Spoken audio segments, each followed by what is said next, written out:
मराठी माणसांना सिलेंडर नाही, मात्र जैन मंदिरांना सिलेंडर. लोढांविरोधात आम्ही गिरगावकर संघटना आक्रमक. तर रामनवमी भंडाऱ्यासाठी सुद्धा गॅसची मदत. काही लोक केवळ या स्थितीमध्ये राजकारण करू पाहतायत. लोढांचं यावर प्रत्युत्तर. सुनेत्रा पवारांचं नेतृत्व स्वीकारून दोन्ही राष्ट्रवादी एकत्र येत असतील तर आनंदच. विलिनीकरणाच्या चर्चांवर आमदार सुनील शेळकेंची ही प्रतिक्रिया. दोन्ही राष्ट्रवादीच्या विलिनीकरणासंदर्भात सध्या कुठेच चर्चा नाही. सुनेत्रा पवार पक्षाच्या अध्यक्षा, ते अंतिम निर्णय घेतील. सुनील तटकरेंची भूमिका.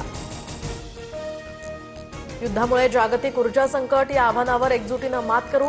संकटात राजकारण करणारे देशाचं नुकसान करतायत. अफवांवर विश्वास ठेवू नका.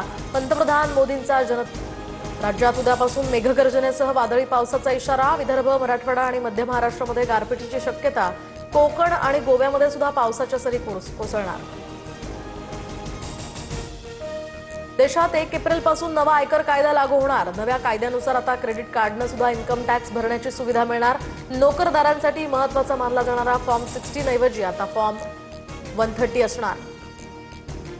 अमरावतीमधील भानखेडा शिवारात 18 वर्षीय तरुणीवर सामूहिक अत्याचार. पीडित तरुणी मित्रासोबत दुचाकीवरून जात असताना टोळक्यांकडून मारहाण करत तरुणीवर अत्याचार. 5 जणांना ताब्यात घेतलं.